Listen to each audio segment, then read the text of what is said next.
War zone में इकलौता channel Iran से जो रिपोर्टिंग आप देख रहे हैं, ये सिर्फ टीवी9 भारतवर्ष पर देख रहे हैं। और B1 ये जो ब्रिज है करज, ये जो करज को तेहरान से जोड़ता है, ये ब्रिज 2 अप्रैल को हुई बमबारी में ध्वस्त किया गया था और इसमें 8 लोग मारे गए थे, 95 से ज्यादा लोग घायल हुए थे। और जैसा हमारी संवाददाता बता रही थी, पहले हमला किया गया, फिर पैरामेडिक्स पहुंचे, फिर हमला हुआ, फिर उनको बचाने के लिए लोग पहुंचे, फिर हमला हुआ और ईरान ने इसे बहुत बड़ा आतंकवादी कृत्य बताया था और यह कहा था कि अगर ऐसा है तो फिर टिट फॉर टैट करेंगे हम भी मिडिल ईस्ट में।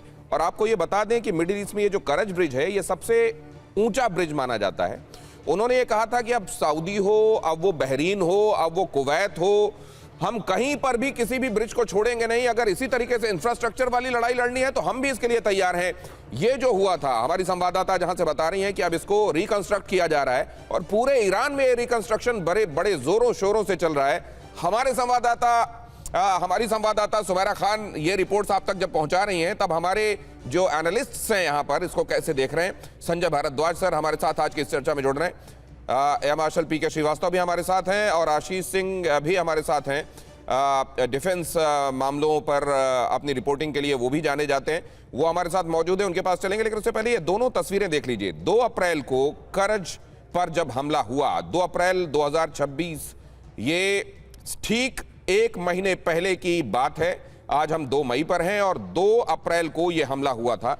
और ये भीषण हमला जब हुआ, ये जो ब्रिज है, इसको ये कहते हुए कि IRGC जिन ब्रिजेस का इस्तेमाल कर रहा है अपने ट्रांसपोर्टेशन के लिए, उनमें से एक ब्रिज ये भी है, लिहाजा हमने इसको टारगेट किया है, ये अमेरिका की तरफ से कहा गया था।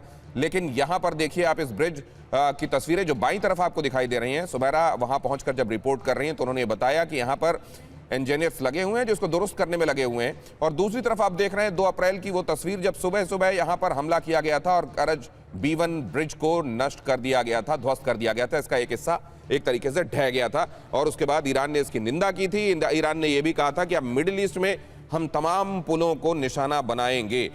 यहां इसको कैसे देखा जाना चाहिए? सबसे पहले तो पीके श्रीवास्तव सर, आप ये क्या ईरान जो कर रहा है वो ये कहा जाएगा कि रिकंस्ट्रक्शन के मामले में वो बड़ी तेजी से कदम उठा रहा है, या ये माना जाएगा कि अमूमन इसी तरह की स्पीड के साथ इसी तरह के रिकंस्ट्रक्शंस हुआ करते हैं देशों में?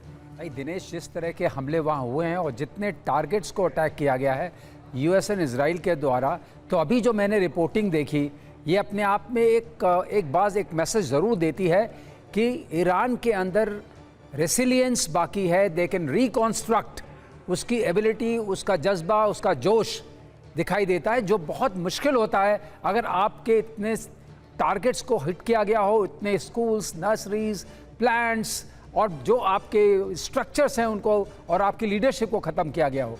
तो 2 चीज़ें सामने उठ के आती हैं कि लीडरशिप अभी भी सर्वाइव कर रही है, रेजिम सर्वाइव कर रहा है, number 1। Number 2, there is some central authority जो फंड्स एलोकेट कर सकती है, इंजीनियर्स को टास्क दे सकती है और वो टास्क कैरी फॉरवर्ड किया रहा है। और जैसा सुमेरा ने बताया कि वहाँ पर और भी रिकंस्ट्रक्शन हो रहा है, तो ये अपने आप में रिकैपिचुलेशन की ज़रा भी उसकी तरफ संकेत नहीं करता है। इसका संकेत सिर्फ इतना है कि ईरान अभी इंड्योर करेगा। अगर दोबारा ये हमले शुरू होते हैं, फिर भी ईरान में इंड्योर करने की और वापस अटैक करने की क्षमता बाकी है, जो शायद ट्रंप भी समझ रहे हैं। ये हमारे साथ दीपक वोरा सर भी आपको जुड़ गए दिखाई दे रहे हैं, हमको आउट स्टेशन से ज्वाइन कर रहे हैं, वो उनका भी बहुत स्वागत करता हूं। वॉर जोन में ईरान में इस समय सुमेरा खान है और उन्होंने आज आप तक जो रिपोर्ट पहुंचाई है वो ईरान के सबसे महत्वपूर्ण पुलों में से एक करज ब्रिज को लेकर उन्होंने अपनी रिपोर्ट आप तक पहुंचाई है। और इसके माध्यम से 2 चीजें बताने की कोशिश की है कि ईरान इसको कैसे देख रहा है, ईरान का पर्सपेक्टिव क्या है। वहां सुमेरा को यह बात बताई गई कि किस तरीके से 2 अप्रैल को न सिर्फ इस पर बमबारी की गई, इसको ध्वस्त किया गया, जब इसको यहां पर लोग पहुंचे, वो लोग जो पहले से जख्मी हो गए थे उनको बचाने के लिए पहुंचे, घायल थे उनको ले जाने के लिए पहुंचे, उनके ऊपर फिर बमबारी की गई, पैरामेडिक्स के ऊपर भी बमबारी की गई और वो लोग जो फिर पैरामेडिक्स के रेस्क्यू के लिए पहुंचे उनके ऊपर भी बमबारी की गई।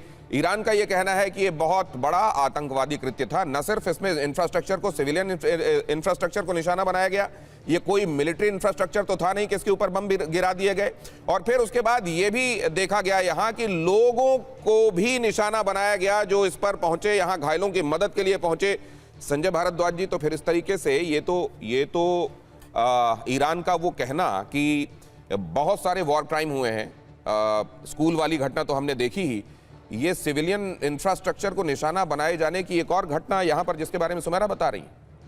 देखिए दिनेश, ये जो करज ब्रिज पे जो अटैक हुआ, ये एक तरीके से सिंबल है कि अमेरिका और इजराइल का जो पूरा का पूरा मकसद है कि ईरान को बिल्कुल एकदम धूल चटा देना, उसको उस लेवल तक ले जाना कि वो ना न्यूक्लियर थ्रेट हो, ना किसी मिडिल ईस्ट में इजराइल को और बाकी कंट्रीज़ को कोई थ्रेट नहीं हो। तो उन्होंने स्टेप बाय स्टेप चीज़ों को किया। पहले उनकी लीडरशिप को ख़त्म करने का प्रयास किया, जिस तरीके से खामनेई का खात्मा किया, लेकिन वो खात्मा हुआ नहीं हुआ, ये बहुत बड़ा एक सवाल है, क्योंकि उनसे ज़्यादा रेडिकल आदमी अब गद्दी पे बैठ गया है, जो पूरा का पूरा एक मकसद के साथ, इरादे के साथ बढ़ रहा है। दूसरा जो आपने बिल्कुल कहा कि जो करज ब्रिज है, ये कोई स्ट्रेटजिक एक तरीके से मिलिट्री कोई ब्रिज नहीं था, एक तरीके से सिविल इंफ्रास्ट्रक्चर था, उसको अटैक किया। तो ये मकसद सीधा साफ साफ है कि जो भी सोर्सेज हैं, जो भी रिसोर्सेज हैं, चाहे वो एनर्जी इंफ्रास्ट्रक्चर है, चाहे बाकी सप्लाई चेन्स हैं, उसको इस लेवल तक ले जाइए कि ईरान का जो सप्लाई चेन है वो पूरा का पूरा मिडिल ईस्ट और बाकी दुनिया के साथ में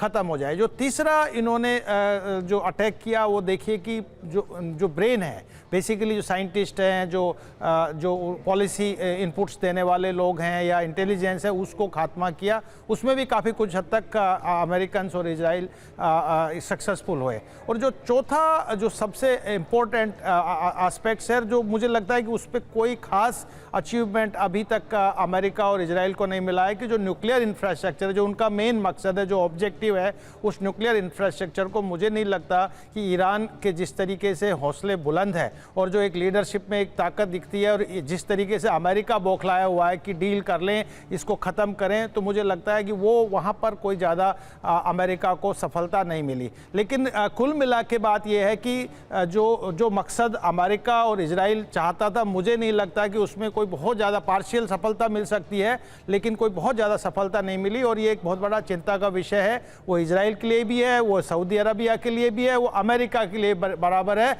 और अगर ईरान को इस हालत में छोड़ दिया तो मान के चलिए कि जो ऑर्डर है मिडिल ईस्ट में वो बदल जाएगा।